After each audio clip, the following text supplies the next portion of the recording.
Welcome to my channel दिल से कहानियां टाइप प्लीज। आज की कहानी आखिरी कमरा। मुख्य कैरेक्टर आर्यन। कहानी का हीरो जो पुरानी हवेली में जाता है परछाई। हवेली और आखिरी कमरे में रहने वाली अज्ञात आत्मा शीशे की परछाई।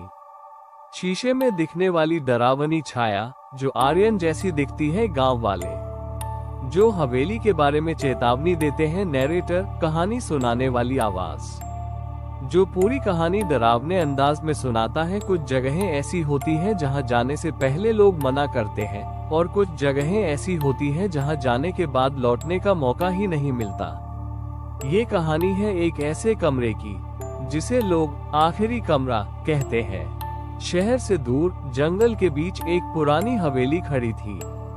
रात होते ही वहां से अजीब आवाजें आती थी, कभी रोना, कभी हंसना और कभी किसी के चलने की। गांव वाले कहते थे जो वहां गया वो वापस नहीं आया।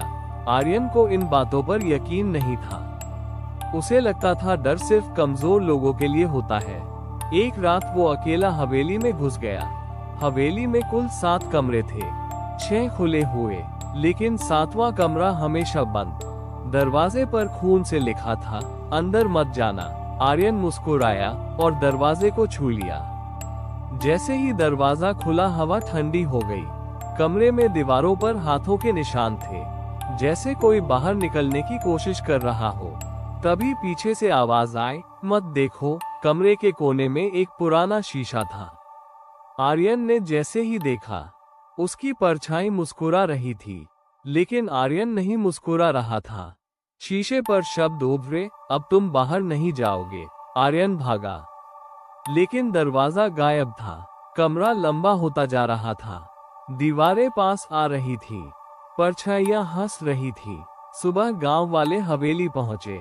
सब कुछ शांत था। 7वां कमरा खुला था और दीवार पर नया वाक्य लिखा था, अब यहाँ 8 कमरे हैं। कुछ दरवाजे बंद ही अच्छे होते हैं, क्योंकि हर चेतावनी डराने के लिए नहीं होती, कुछ जिंदगियां बचाने के लिए होती है। लेकिन ये कहानी यहीं खत्म नहीं होती।